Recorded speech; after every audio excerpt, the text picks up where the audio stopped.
एक बार गौतम बुद्ध प्रवचन दे रहे थे। आनंद उनकी कुछ बातों का अवलोकन कर रहे थे। तब उन्होंने भगवान बुद्ध से कहा, आप जब भी अपना प्रवचन समाप्त करते हो, अपने शिष्यों को 3 बार समझाते हो और कहते हो कि जाओ अब अपना अपना काम करो। उन्हें यह बात अजीब सी लगती कि रोज़ रोज़ उसी बात को कहने का क्या मतलब है। और जब एक दिन उनसे रहा नहीं गया तो उन्होंने बुद्ध को टोक दिया। बुद्ध धीरे से मुस्कुराए और बोले, आनंद, तुम्हारा कहना अपनी जगह पर सही है कि भिक्षु को रोज़ रोज़ क्या समझाना कि जाओ अपना अपना काम करो। पर शायद तुमने यह ध्यान नहीं दिया कि धर्म सभा में सिर्फ भिक्षु ही नहीं, आसपास की बस्तियों के बहुत से जनसमूह भी आते हैं। उनमें से बहुत से लोग ऐसे होते हैं जो पहली बार आए होते हैं। तो उनके लिए मैं यह बात 3 बार दोहराता हूँ। यह स्पष्टीकरण भी आनंद के पल्ले नहीं पड़ा। इस पर बुद्ध बोले, आनंद, आज की सभा में जितने लोग बैठे थे उनमें सन्यासी तो बहुत सारे थे, पर एक चोर और एक वेश्या भी थी। कल तुम ऐसा करना कि किसी एक सन्यासी उस चोर और वेश्या से जाकर मिलना और उनसे पूछना कि मेरी बातों का उन्होंने क्या अर्थ ग्रहण किया। यह सुनकर आनंद और आश्चर्यचकित हुए कि इतने लोगों की भीड़ में बुद्ध ने चोर और वेश्या को एक नज़र में कैसे पहचाना, और भला मैं कैसे जानूंगा कि वह चोर और वेश्या कहाँ रहते हैं। बुद्ध उसके मन की बात समझ गए। उन्होंने आनंद को चोर और वेश्या के बारे में बताया और जाकर आराम करने को कहा। आनंद ने जैसे तैसे उत्सुकता में वह रात काटी और अगले दिन सुबह सुबह तहकीकात करने के लिए निकल पड़े। सबसे पहले वह एक सन्यासी के घर पहुँचे जो बुद्ध की धर्म सभा में नियमित रूप से आता था।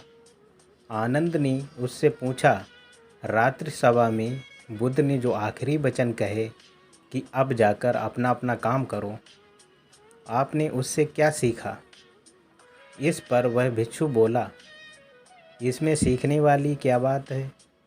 भिक्षु का नित्य कर्म है शाम को ध्यान, अल्प भोजन और विश्राम। मैंने कल भी वही किया। आनंद को पता था कि भिक्षु से उसे यही उत्तर प्राप्त होगा, अतः वह मुस्कुराए और चोर के घर की ओर चल पड़े। पूछते पूछते वह चोर के घर पहुँचे। चोर उस समय सो रहा था। उसे उसके घर वालों ने जगाया और बताया कि भिक्षु आनंद उससे मिलने आए हैं। यह सुनकर चोर चौंक उठा और हाथ जोड़कर आनंद के सामने हाजिर हो गया। आनंद ने अपना सवाल दोहराया। रात्रि सभा में बुद्ध ने जो आखिरी वचन कहे कि अब जाकर अपना अपना काम करो, आपने उससे क्या सीखा।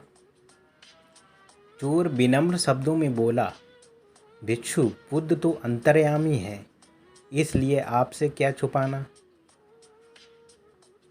मैं कल रात पहली बार बुद्ध की धर्म सभा में गया और उनके प्रवचन सुने। मेरा तो जीवन सफल हो गया। बुद्ध के प्रवचन सुनने के बाद मैं उनके कहे अनुसार अपने काम यानी कि चोरी करने निकल पड़ा और कल इतना तगड़ा माल हाथ लगा कि अब आगे मुझे चोरी करने की ज़रूरत नहीं पड़ेगी। अब मैं अपना जीवन आराम से काट सकूँगा। चोर की बात सुनकर आनंद हैरान रह गए। वह वहाँ से उठा और वेश्या के घर की ओर चल पड़े। वेश्या आनंद को देखते ही पहचान गई। उन्होंने आनंद को प्रेम पूर्वक घर के भीतर बुलाया और उनके लिए जलपान लेकर आई। जलपान ग्रहण करने के बाद आनंद ने वैश्या के सामने भी अपना सवाल दोहराया। यह सुनकर वैश्या बोली, भिक्षु भगवान बुद्ध ने अपने प्रवचन के अंत में कहा कि जाओ अपना अपना काम करो। सुबह प्रवचन के बाद मैं अपने घर आई और अपने नाच गाने की महफिल सजाई, लेकिन बुद्ध के आशीर्वाद से कल के जैसे महफिल तो कभी नहीं सजी।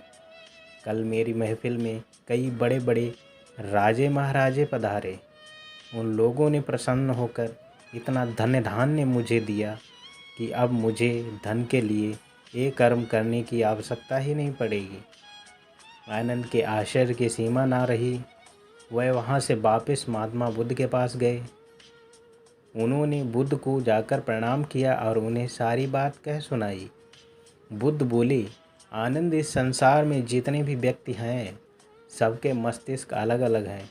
वे सभी लोग अपनी बुद्धि और क्षमता के अनुसार ही हर बात का मतलब निकालते हैं। इसलिए मैं अपनी इस बात को लेकर 3 बार कहता हूँ कि जाओ अब अपना अपना काम करो। इसके पीछे मेरी सोच यही है कि किसी के समझने में कहीं कोई कमी ना रह जाए, लेकिन इसके बाद भी लोग उस बात का मतलब अपने अपने हिसाब से समझते हैं और इसका कोई उपाय भी नहीं। इसलिए ये सृष्टि ऐसी है, हम इसे बदलने के लिए लोगों को प्रेरित तो कर सकते हैं, पर हमारी बातों का कितना असर उन पर होगा यह कोई नहीं जानता। इसलिए मैं सभी के साथ एक समान व्यवहार करता हूँ और सभी को एक समान अपना अपना कार्य करने के लिए प्रेरित करता हूँ। इस कहानी से हमें यह सीख मिलती है कि सभी व्यक्ति दूसरे की बातों का अलग अलग अर्थ निकालते हैं। जब भिन्न भिन्न मत वाले लोग आपस में मिलेंगे तो वह उस बात का अपने अपने कर्म के अनुसार अलग अलग मत निकालेंगे और उसी का अनुसरण करेंगे।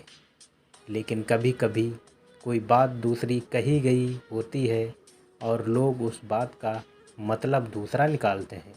इसके कारण झगड़े भी हो जाते हैं। धन्यवाद।